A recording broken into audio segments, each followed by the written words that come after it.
Bonjour la famille, bienvenue dans cette nouvelle vidéo où on va décrypter l'actualité internationale. Alors la famille, et vous voyez la famille Bongo.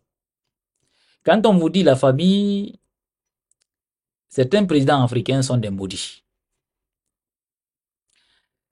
Je m'excuse pour le terme, mais j'ai pas trouvé d'autre qualificatif sauf ça. Parce que cette famille Bongo, dont le père a dirigé le Gabon pendant 30 ans ou 40 ans, je ne me souviens plus, et que le fils aussi a pris les règnes et a dirigé ce pays pendant plusieurs années, lui aussi. Je ne connais même plus le mandat. Est-ce qu'il n'a pas fait 20 ans et quelques? Mais bon, ils ont en tout cas dirigé le père et fils. Ils ont dirigé pendant un demi-siècle, plus de 50 ans, ce pays de l'Afrique centrale, le Gabon. Alors, il y a aussi un adage africain qui dit, au fait, qui dit aux dirigeants que de partir au bon moment. Laissez le pouvoir avant que le pouvoir ne vous laisse. C'est ça qui est arrivé à cette famille Bongo. Alors vous allez comprendre tout à l'heure la famille. On a tous vu ici lors de la campagne aux côtés du Gabon. Je ne dis pas campagne pendant les militaires, pendant le temps des militaires, mais je parle campagne au temps de Ali Bongo. Et on a vu ce dernier qui avait du mal même à s'arrêter, qui avait du mal même à prononcer des mots sans tenir, au fait, s'entêter ici à continuer à régner le Gabon. Et qu'est-ce qui lui est arrivé? On a tous vu le coup d'État qui lui a renversé.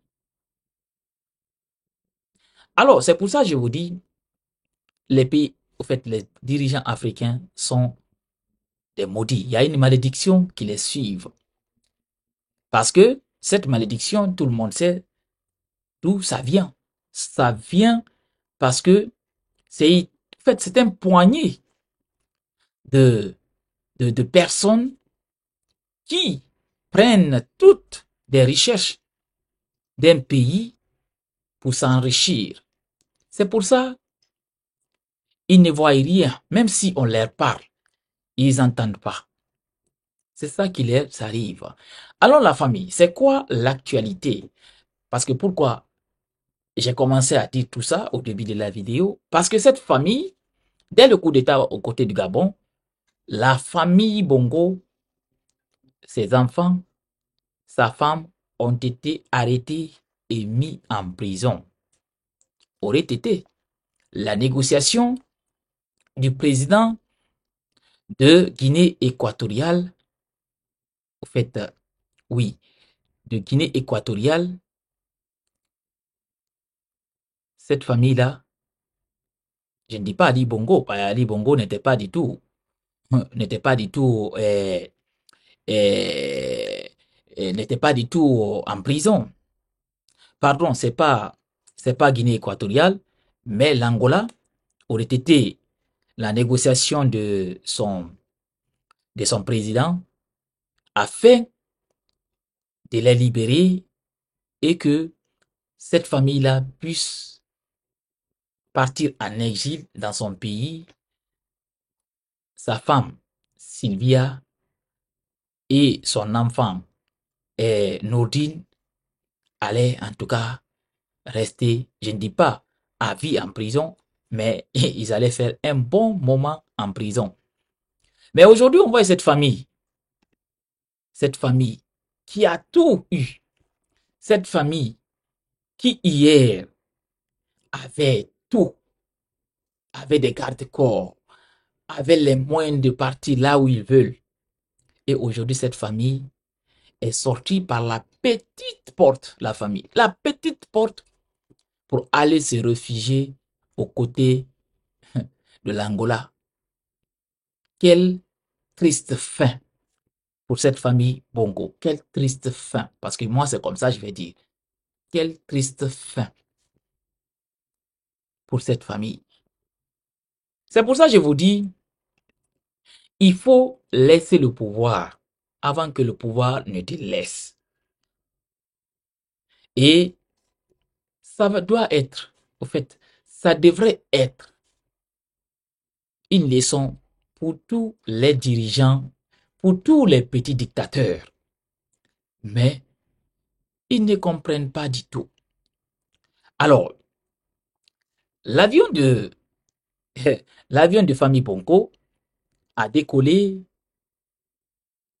à 21h30 à l'aéroport international de Léo Mba.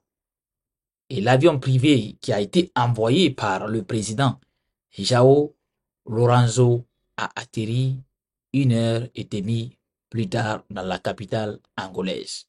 À son bord, 3 personnalités politiques et non des moindres. Ce que je vous dis ici, c'est Ali Bongo, l'ancien président évincé du pouvoir, son épouse Sylvia Bongo Ondimba et leur fils aîné Nordin. Alors, après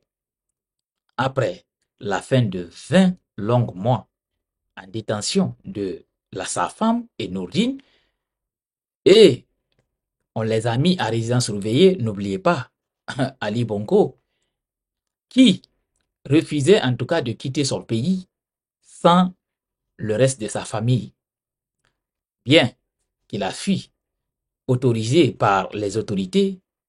Alors cette libération, je vous dis, est le fruit de longs efforts tant sur le plan judiciaire que diplomatique. Afin savoir dans un communiqué, François Zimerey, avocat de l'ancienne famille présidentielle, Sylvia et Nordine, vont enfin tourner la page, se soigner et se reconstruire. Si, pour leurs proches, l'air est au soulagement, la justice gabonaise affirme que cette libération n'est que provisoire. Alors c'est pour ça que vous allez comprendre. C'est pour ça que vous allez comprendre. Alors, lors de cette négociation dont l'Union africaine était aux manettes, selon les informations, Nourdine Valentin est reparti pour le Royaume-Uni dès le 16 mai pour retrouver sa famille qui réside à Londres. Il n'avait pas revu son épouse, Léa Bongo, ni les 3 enfants en bas âge. Depuis le coup d'État du 30 août 2023, Ali et Sylvia Bongo, quant à eux, ont séjourné quelques jours à Lianda où ils bénéficient de l'hospitalité du président angolais avant, en tout cas, de s'envoler pour une destination qu'ils souhaitent garder secrète. Mais la famille, dans tout ça, on a compris que leur libération n'est que provisoire et que la justice va se mettre en route. La justice va sévir et cette justice va les rattraper partout où ils iront. C'est clair. Parce que vous avez tous compris que cette libération n'est que provisoire. C'est pour ça qu'on vous dit, quand vous régnez, faites attention et aussi, ne vous cramponnez pas au pouvoir. Parce que tout peut arriver et vous allez tout perdre. Vous pouvez tout perdre. C'est pour ça, si vous voyez cette intention, quand vous êtes au pouvoir, faites tout de partir. Faites tout de partir. Parce que dès que quelque chose vous arrive, pendant ces règnes-là, vous allez vraiment souffrir. C'est ça qui arrive à tous les petits dictateurs. Et c'est ça qui risquerait d'arriver aux côtés du Cameroun aussi. Parce que vous voyez, des fois même quand on voit certains dirigeants, tu te dis, mais est-ce que ces dirigeants-là, est-ce qu'il y a ils ont des peuples qui le dirigent? Imaginez un président qui ne peut même pas s'arrêter, un président qui ne sait même pas s'exprimer, un président qui, au fait, ne contrôle plus rien. On a vu ici des vidéos aux côtés du Cameroun, des vidéos euh, du président de l'Assemblée, quelqu'un qui est dans les 90 ans et quelques. Comme si dans ce pays, il n'y a pas du tout de jeunes qui peuvent diriger. C'est pour ça, c'est l'Afrique. L'Afrique, pour faire avancer l'Afrique, ça va être très très difficile. Parce que le problème même, c'est nous-mêmes Africains. C'est nous-mêmes Africains. Alors la famille, c'est un conseil pour tout le monde. C'est un conseil pour tous les dictateurs. Partez quand il est temps.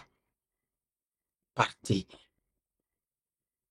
Alors, merci de partager la petite vidéo. C'était l'actualité de Ali Bongo et de sa famille qui ont été libérés et ont eu l'asile politique aux côtés de l'Angola grâce en tout cas à la médiation de l'Union africaine et du président angolais que le président du Gabon, même lui aussi, sa manière d'être élu, en fait, sa manière de prendre les règnes du Gabon n'est pas du tout bien.